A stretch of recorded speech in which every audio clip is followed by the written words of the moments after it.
हाँ बेटा, अस्सलाम वालेकुम। We are starting the class. बेटा बता दें, आप लोगों को आवाज़ सही आ रही है? मेरी आवाज़ आप लोगों तक पहुंच रही है? जी बेटा, आवाज़ साफ आ रही है मेरी? हम क्लास स्टार्ट करते हैं। ठीक है, ओके, ठीक है भाई, हम क्लास स्टार्ट कर रहे हैं। तो कल मैंने आपको बताया था कि कल हमने चैप्टर नंबर 3 जो है वो अपना कंप्लीट कर लिया था, और मैंने आपको कहा था कि अब नेक्स्ट चैप्टर हमारा चैप्टर नंबर 1 होगा। और मैंने आपको ये भी बताया था कि भाई जो चैप्टर नंबर 3 है वो हमारी फर्स्ट ईयर फिजिक्स का सबसे बड़ा चैप्टर है, जो मैंने आपको सबसे पहले पढ़ाया। अब उसके बाद जो चैप्टर नंबर 1 है वो काफी छोटा चैप्टर है, पहला चैप्टर है, इंट्रोडक्टरी है, काफी छोटा चैप्टर है, और इसमें ज्यादा चीजें नहीं है। इसमें डेफिनेशनल टाइप की चीजें होंगी, इसमें से एग्जाम में एमसीक्यूज आते हैं, और कोई शॉर्ट क्वेश्चन आएगा इसमें से। ठीक है, वो मैं आपको आगे चल के बता दूंगा। तो हम ये चैप्टर स्टार्ट कर रहे हैं जी। तो ये हमारा चैप्टर नंबर 1 है भाई, जिसका जो नाम है, इसका जो नाम है भाई वो क्या है? इसका नाम है स्कोप ऑफ फिजिक्स। तो जैसा कि मैंने आपको बता दिया कि इसमें ज्यादातर डेफिनेशनल चीजें होंगी। तो सबसे पहले हम स्टार्ट करेंगे इसमें। डेफिनेशन जो पहली आएगी वो आएगी साइंस की, कि भाई साइंस क्या है? साइंस क्या है? The study of laws and phenomena of nature and their application in human life is called science. यानी अल्लाह ताला ने ये जो कायनात बनाई है, अल्लाह ने ये जो यूनिवर्स बनाई है, इसको चलाने के लिए अल्लाह ताला ने इस यूनिवर्स में, नेचर में लॉज और रूल्स रखे हैं जिनके मुताबिक ये यूनिवर्स काम करती है। तो जब हम इस यूनिवर्स के लॉज को, जो नेचर के लॉज हैं, उनको स्टडी करते हैं और ये देखते हैं कि उनकी एप्लीकेशन इंसान की जिंदगी पर क्या हो रही है, तो हम फिर इसको कहते हैं कि ये हम साइंस को स्टडी कर रहे हैं। अच्छा, अब जो साइंस है उसको दो पार्ट्स में या दो क्लासेस में क्लासिफाई किया जाता है, बायोलॉजिकल साइंस और फिजिकल साइंस। ये साइंस की दो क्लासिफिकेशंस हैं।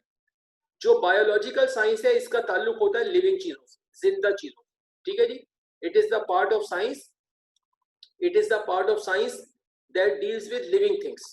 इसकी मेन ब्रांचेस क्या है? Zoology, botany, genetics, physiology, microbiology, anatomy, और दो चार हो सकती हैं, ये मेन ब्रांचेस। और जो फिजिकल साइंस है इसका ताल्लुक होता है नॉन लिविंग चीजों से। It is the part of science that deals with non living things.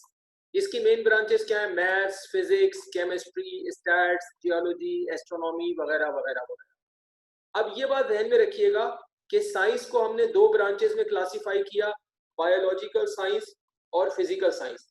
Biological science का ताल्लुक जिंदा चीजों से है, लिविंग थिंग्स से है, और जो फिजिकल साइंस है इसका ताल्लुक जो है वो नॉन लिविंग थिंग्स से है।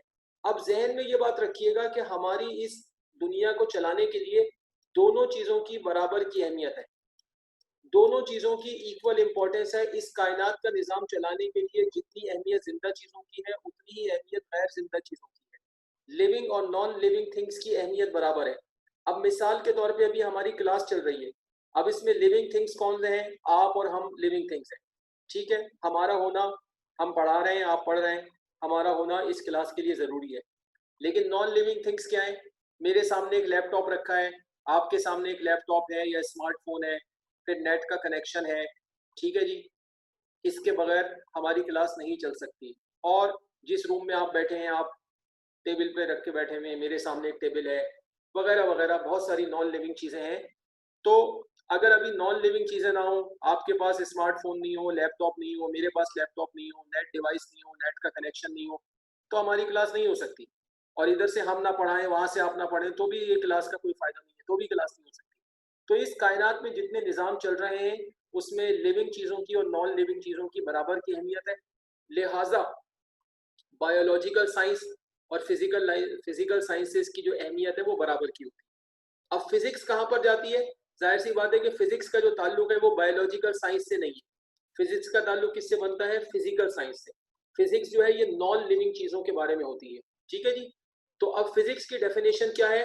The part of physical science deals with interaction of matter and energy. Physics का सारा ताल्लुक मैटर और एनर्जी की इंटरैक्शन से है, उसको फिजिक्स कहते हैं।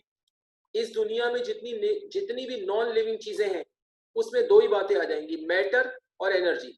देखें, जो भी कोई नॉन लिविंग चीज इस दुनिया में है, या तो वो सॉलिड है, या वो लिक्विड है, या वो गैस है, मतलब वो मैटर की कोई स्टेट है। फिर उसके अंदर मॉलिक्यूल्स हैं, उन मॉलिक्यूल्स में एनर्जी है, लिहाजा इस दुनिया में जो नॉन लिविंग चीजें हैं वो मैटर और एनर्जी के कॉम्बिनेशन से बन रही हैं।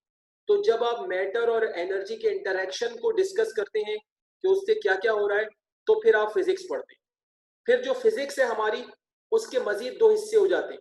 फिजिक्स के दो हिस्से होते हैं, एक ये वाला है क्लासिकल फिजिक्स, और दूसरा भी मैं आपको आगे बताऊंगा, उसको कहते हैं मॉडर्न फिजिक्स या क्वांटम फिजिक्स। मॉडर्न या क्वांटम फिजिक्स, ये फिजिक्स के दो हिस्से हैं। अब ये इस तरह से बनाए गए कि फिजिक्स में 1900 के बाद से लेके 1900 के बाद से लेके आज तक 2020 तक, 1900 के बाद से लेके 2020 तक, पिछले 120 साल में फिजिक्स में जो कुछ हुआ है उसको बोलते हैं मॉडर्न फिजिक्स या क्वांटम फिजिक्स। और 1900 से पहले जो कुछ फिजिक्स में हो गया है उसको बोलते हैं क्लासिकल फिजिक्स। तो क्लासिकल फिजिक्स क्या है? It is the development of physics prior to 1900 AD. 1900 1900 से पहले पहले जो कुछ फिजिक्स में हो गया वो क्लासिकल फिजिक्स है। It mostly deals with macroscopic properties. देखिए मैक्रोस्कोपिक प्रॉपर्टीज का क्या मतलब है?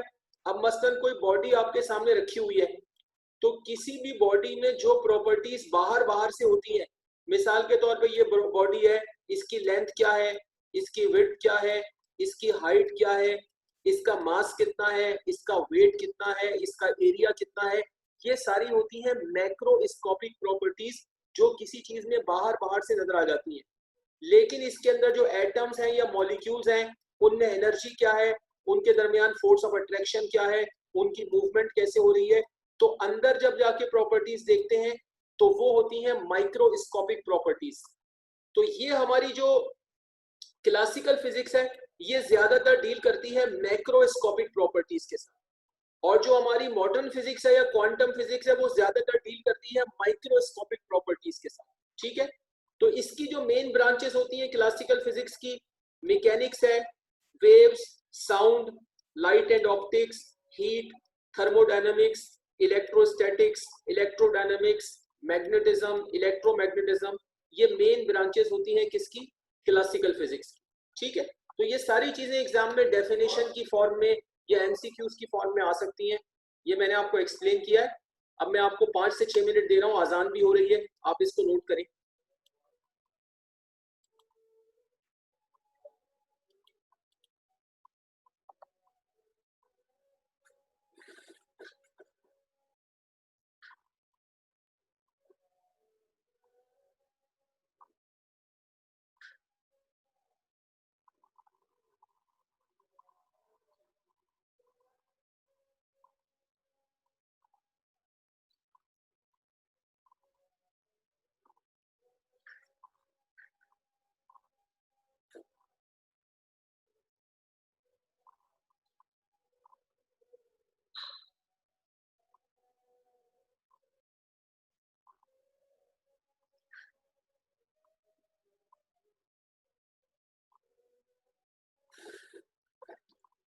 अच्छा बेटा, आज की क्लास से जरा, मैं क्लास के बीच में नमाज का ब्रेक कर रहा हूँ।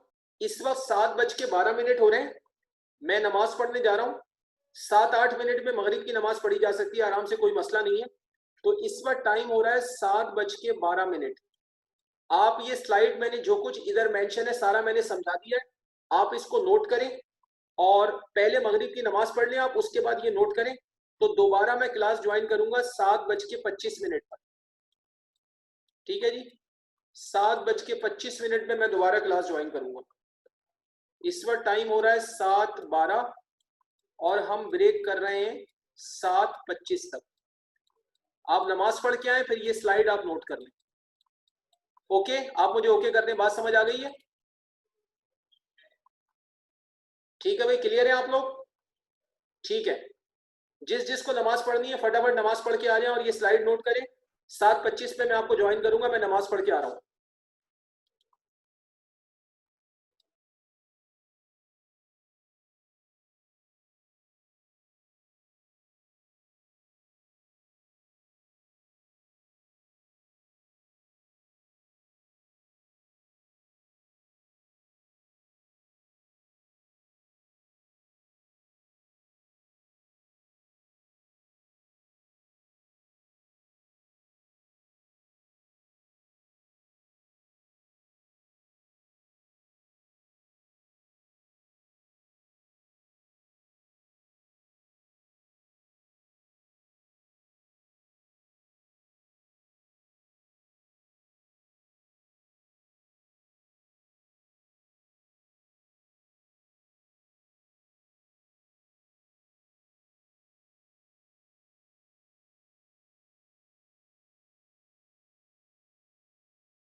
हाँ बेटा, 7:23 हुए, मैं नमाज पढ़ के वापस आ गया हूँ।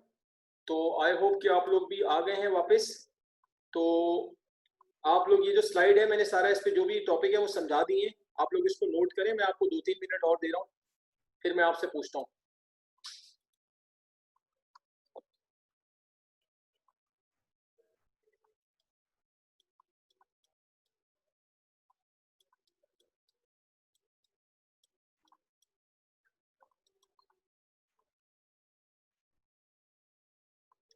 ठीक है, कर लें, आप 1 मिनट ले लें, कर लें।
हाँ बेटा, किधर पहुंचे आप लोग?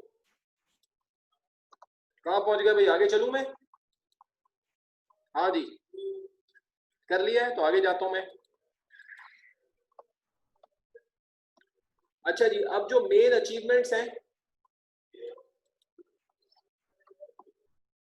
जो मेन अचीवमेंट्स हैं क्लासिकल फिजिक्स की, ये आपको पता होनी चाहिए। ये कहीं एमसीक्यूज वगैरह में डेफिनेशन में आ सकती है।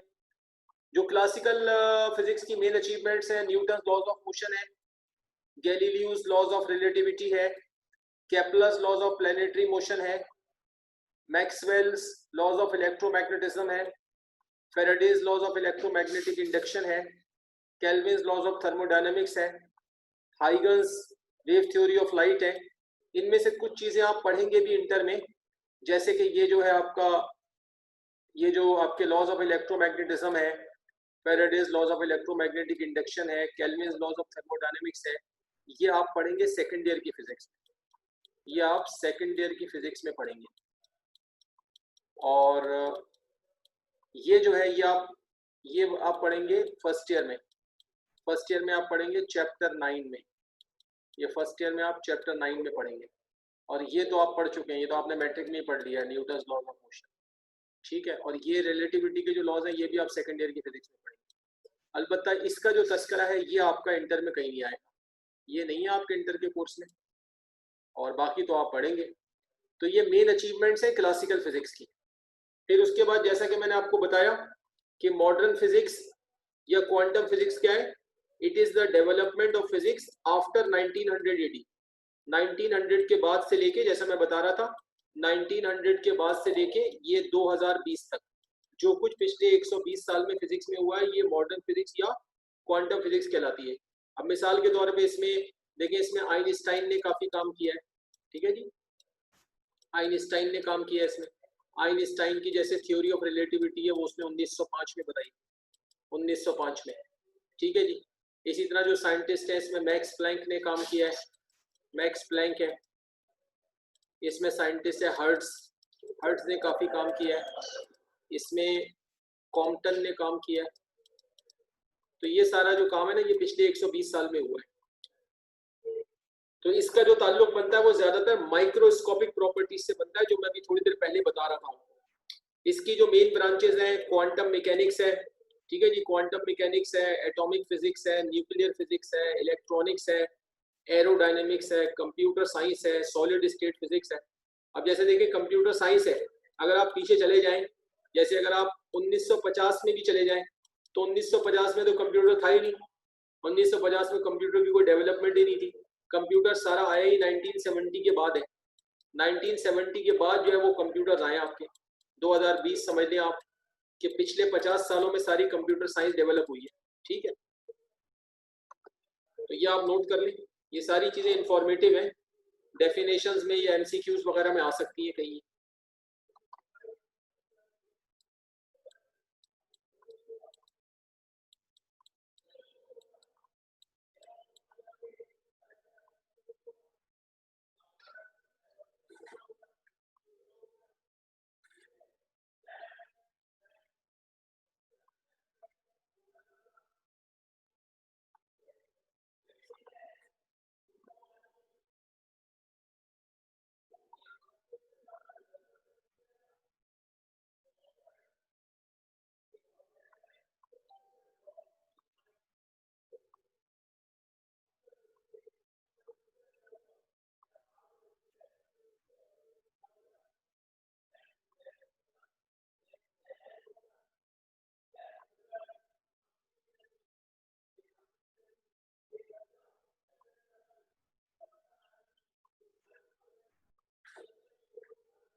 हाँ भाई, कुछ लोग कह रहे हैं कि कर लिया, तो मैं आगे चलूं।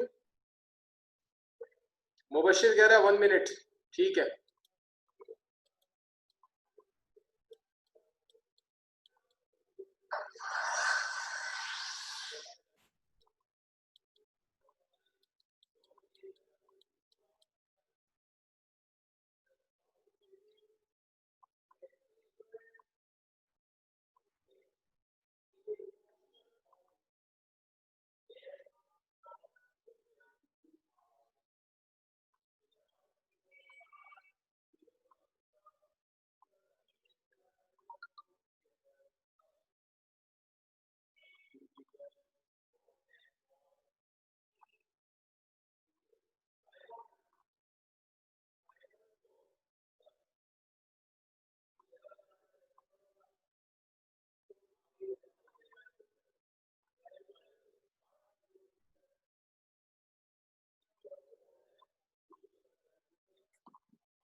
हाँ भाई, चले आगे।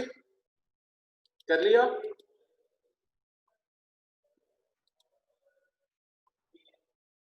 ठीक है जी। अब उसके बाद main achievements of quantum physics. Quantum physics की जो मेन अचीवमेंट्स हैं वो आपके सामने हैं। Einstein special theory of relativity, ये आइंस्टाइन ने बताई थी 1905 में, 1905 में बताई थी आइंस्टाइन ने। फिर photo electric effect explained bye Einstein, initially reported by hertz. ये फेनोमेना हर्ट्ज ने इंट्रोड्यूस किया था 1887 में। फिर इस पर बाद में आइंस्टाइन ने काम किया। ब्लैक बॉडी रेडिएशन, इसको भी शुरू में मैक्स प्लैंक ने बताया था और बाद में इसमें आइंस्टाइन ने काम किया। स्पॉन्टेनियस रेडियो एक्टिविटी, इस पर नोबेल प्राइज मिला था 1903 में दो लोगों को मुश्तरका तौर पर, पेरी क्यूरी और मैरी क्यूरी, और ये फेनोमेना इन्वेंट किया था एंटनी बैकरेल ने। रेडियो एक्टिविटी क्या होता है कि ऐसे एलिमेंट्स जिनका एटॉमिक नंबर 83 से ज्यादा होता है, 83 या इससे ज्यादा जिनका एटॉमिक नंबर होता है, ऐसे जो केमिकल एलिमेंट्स हैं उनसे हर वक्त रेडियो एक्टिव रेज निकलती रहती है। ठीक है जी। वो रेडियो एक्टिव रेज कौन कौन सी होती हैं? अल्फा, बीटा और गैमा रेज होती हैं। ठीक है। फिर बोर्स एटॉमिक मॉडल, ये तो आप फर्स्ट ईयर केमिस्ट्री में भी पढ़ते हो।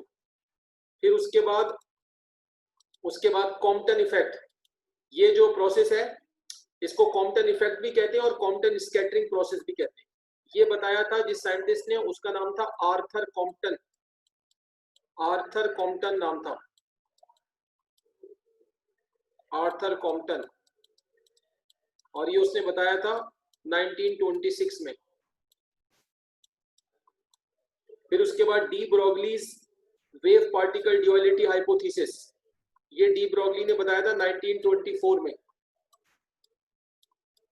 ये जो हाइपोथेसिस होता है, हाइपोथेसिस कहते हैं किसी भी साइंटिस्ट के इंटेलिजेंट गेस को। कोई भी जो साइंटिस्ट होता है वो अपनी लॉजिक्स की बुनियाद पर कोई अंदाजा लगाता है, उसको हाइपोथेसिस कहते हैं। डी ब्रोगली ने अपने इस हाइपोथेसिस में ये बताया था कि जो मैटर पार्टिकल्स होते हैं जब उनमें बहुत हाई वेलोसिटी और मोमेंटम आता है तो वो कुछ कुछ वेव्स जैसा बिहेव करने लगते हैं। इसको डी ब्रोगलीज हाइपोथेसिस कहते हैं। इसमें उसने एग्जांपल ली थी इलेक्ट्रॉन्स की, कि जब इलेक्ट्रॉन्स बहुत हाई स्पीड पे चलते हैं तो इलेक्ट्रॉन्स के अंदर कुछ कुछ वेव्स जैसा बिहेवियर आ जाता है। फिर हेजनबर्ग अनसर्टिनिटी प्रिंसिपल, ये हेजनबर्ग ने बताया था 1927 में। फिर उसके बाद एक्स रेज और लेजर की डिस्कवरी है, ये भी पिछले 100 सालों में ही हुई है। फिर कॉन्सेप्ट ऑफ कॉस्मिक रेडिएशन, फिर nuclear chain reaction, fission reaction, जिस फिजन रिएक्शन मैकेनिज्म होता है न्यूक्लियर बॉम्ब का, जो एटम बॉम्ब है उसका मैकेनिज्म होता है फिजन रिएक्शन, ये 1939 में इन्वेंट हुआ। फिर पॉजिट्रॉन और न्यूट्रिनो, ये दो नए पार्टिकल्स हैं। जिस तरह इलेक्ट्रॉन, प्रोटॉन और न्यूट्रॉन होते हैं, तो पिछले 100 सालों में दो नए पार्टिकल्स इन्वेंट हुए, एक का नाम है पॉजिट्रॉन और एक का है न्यूट्रिनो। तो ये सारा जो है, ये सारा अचीवमेंट्स है किसकी? क्वांटम फिजिक्स की। ये सब आपको पता होनी चाहिए, कहीं से भी इससे रिलेटेड कोई एमसीक्यूज आ सकता है। ठीक है ना, एमसीक्यूज में ये चीजें आ सकती हैं।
हाँ भाई, कहाँ पहुंचे?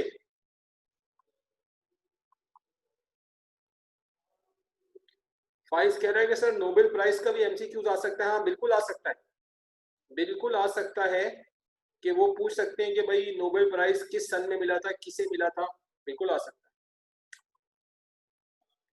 अच्छा, मुबशिर कह रहे हैं सर एक रिक्वेस्ट है कि अगर टेस्ट सिलेबस में कोई रिडक्शन हो जाए। बेटा टेस्ट का जो सिलेबस है वो तो कम नहीं हो सकता, आपको चॉइस दे देंगे, हो जाएगा आपका इंशाल्लाह। टेस्ट में आपको चॉइस दे देंगे अच्छी, तो हो जाएगा, आपका फिक्र नहीं करें।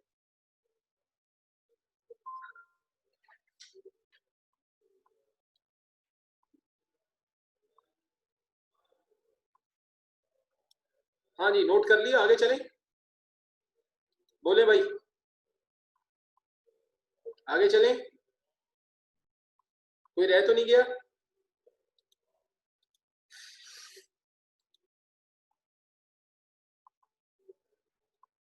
तो फाइज कह रहे सिलेबस क्या है? यार तुम्हें टेस्ट का सिलेबस ही नहीं पता? क्या बात है तुम्हारी यार, ग्रुप पे भी डाल रहा हूँ। हुजैफा शब्बीर कह रहा है 2 मिनट, मुबशिर कह रहा है वेट, ठीक है।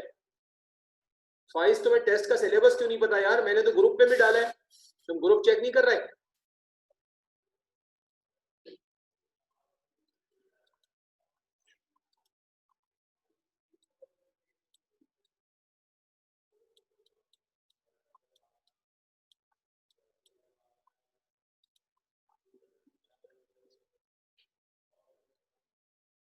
चेक करता हूँ यार, चेक करता हूँ, तो फिर तुम्हें कैसे नहीं पता?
चलो जी, कर लिया, अब मैं आगे जा रहा हूँ। अब इसके बाद जो इसमें मोस्ट इंपॉर्टेंट एमसीक्यूज आने के चांस होता है, वो ये वाला पॉइंट है, contribution of Muslim scientist in science. जो मुस्लिम साइंटिस्ट हैं, इन्होंने क्या क्या काम किए, इसमें से एमसीक्यूज बहुत आता है। तो मैंने आपकी आसानी के लिए इसको साइंटिस्ट वाइज जो है ना कर दिया है, हर साइंटिस्ट की अचीवमेंट बता दी है, ताकि आप एमसीक्यूज आसानी से कर सकें। ठीक है जी। अब मसलन पहले जाबिर बिन हय्यान। अब जाबिर बिन हय्यान के अहम काम क्या है? इन्होंने स्टेब्लिश किए हैं प्रोसेसेस, कुछ केमिकल प्रोसेसेस होते हैं केमिस्ट्री के, crystallization, evaporation, sublimation, distillation, filtration. ये सारे जो प्रोसेसेस हैं ये होते केमिस्ट्री में हैं, लेकिन इनका तस्करा फर्स्ट ईयर फिजिक्स की बुक में किया गया है कि भाई ये सारे प्रोसेस एस्टेब्लिश किए थे जाबिर बिन हय्यान ने। इसके अलावा इन्होंने प्रिपेयर किया था aqua regia, sulphuric acid, nitric acid, tartaric acid. Aqua regia एक सॉल्यूशन होता है जिसमें गोल्ड को डिसॉल्व किया जाता है, सोने को पिघलाया जाता है, उस लिक्विड को एक्वा रिजिया कहते हैं। ये इन्होंने बनाया था। और सल्फ्यूरिक एसिड और नाइट्रिक एसिड और टैरिक एसिड इन्होंने बनाए थे। फिर उसके बाद इब्न अल हैथम है, इनकी सबसे मशहूर बुक ये है, ये इनकी बुक है। अक्सर एमसीक्यूज में आता है कि भाई बुक का नाम बता देते हैं कि भाई ये बुक किसने लिखी है, इसका ऑथर कौन है। तो किताबुल मनाजिर इब्न अल हैथम की सबसे मशहूर बुक है, जो लाइट और ऑप्टिकल फिजिक्स के बारे में है। इसके अलावा इब्न अल हैथम ने रिफ्लेक्शन और रिफ्रैक्शन के लॉस बताए थे। पिन होल कैमरा इन्होंने इजाद किया था। ह्यूमन आई डिस्क्रिप्शन, इंसान की आंख की कंप्लीट डिस्क्रिप्शन इन्होंने बताई थी। इमेज फॉर्मेशन स्फेरिकल मिरर से कैसे होता है, यानी जो कॉनकेव और कॉन्वेक्स मिरर्स होते हैं उनसे इमेज फॉर्मेशन कैसे होता है वो सारा इन्होंने बताया था। और करेक्शन की थी इन्होंने एरिस्टोटल्स थ्योरी। एरिस्टोटल्स थ्योरी जो है वो शुरू में ये कहती थी कि हम इंसान चीजों को इसलिए देख पाते हैं कि इंसान की आंख से कोई रोशनी निकलती है जिससे वो चीजों को देख सकता है। इन्होंने करेक्शन की थी और इन्होंने ये बताया था कि इंसान चीजों को इसलिए देखता है कि जब रोशनी चीजों से टकराती है और टकराने के बाद वो रिफ्लेक्ट होती है और इंसान की आंख से गुजरती है तो फिर इमेज बनता है। तो ये सारा इन्होंने बताया था। ये सारे काम जो है वो इब्न अल हैथम के। फिर उसके बाद तीसरे साइंटिस्ट हैं अल ख्वारिज़मी। इन्होंने दो मशहूर किताबें लिखी थी, ये दो इनकी बुक्स हैं।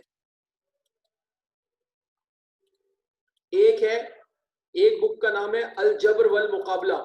ये अरबी के नाम में जरा मुश्किल है, याद करने पड़ेंगे। अल जब्र वल मुकाबला, ये बुक जो थी ये मैथमेटिक्स अलजबरा के बारे में थी। और दूसरी इनकी किताब थी जिसका नाम था अल हिसाब, ये डेसिमल सिस्टम के बारे में थी। ये दो मशहूर बुक्स इन्होंने लिखी हैं। इसके अलावा इन्होंने लीनियर और क्वाड्रेटिक इक्वेशंस का ज्योमेट्रिकल सॉल्यूशन इन्वेंट किया था। और जो आजकल आप लॉग पढ़ते हैं ना, लॉगरिथम, वो इन्होंने इंट्रोड्यूस किया था। ठीक है, तो ये आप नोट करें। ये सारी चीजें बहुत इंपॉर्टेंट है, ये सारी चीजें एमसीक्यूज में आती हैं, एमसीक्यूज में बहुत आती हैं ये चीजें, इन्हें आप नोट करें। और जब आप इन्हें नोट कर लेंगे तो आज की क्लास यहाँ पे कंप्लीट हो जाएगी। मैं आपको नोट करने के लिए 5 मिनट दे रहा हूँ, उसके बाद आज की क्लास यहाँ पे कंप्लीट हो जाएगी। कल की क्लास मैं इसके आगे से स्टार्ट करूंगा। तो आपके पास 5 मिनट है, आप ये सारा नोट कर लें। और फिर जो नोट कर जाएगा 3-4 मिनट 5 मिनट में नोट कर लें, उसके बाद आप लीव कर सकते हैं। कल मैं इसके आगे से बताऊंगा इंशाल्लाह।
हाँ भाई, अब मैं इसको बंद कर रहा हूँ। आई होप कि आप लोगों ने कर दिया होगा।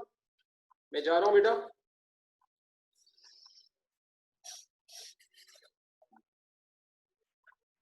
बाकर हुसैन कह रहे हैं सर इस चैप्टर में ज्यादा याद करने का काम है। हाँ, इसमें याद ही करना है बेटा, इसमें तो सारी इंफॉर्मेशन है, कोई डेरिवेशन वगैरह तो इसमें है नहीं। ठीक है, चलो भाई, आखिरी 10 सेकंड से मैं जा रहा हूँ बेटा, मेरी दूसरी क्लास का टाइम हो रहा है। आखिरी 10 seconds, I am leaving. Okay, मैं जा रहा हूँ। आखिरी 10 सेकंड है, जिसने जो नोट करना है कर लो।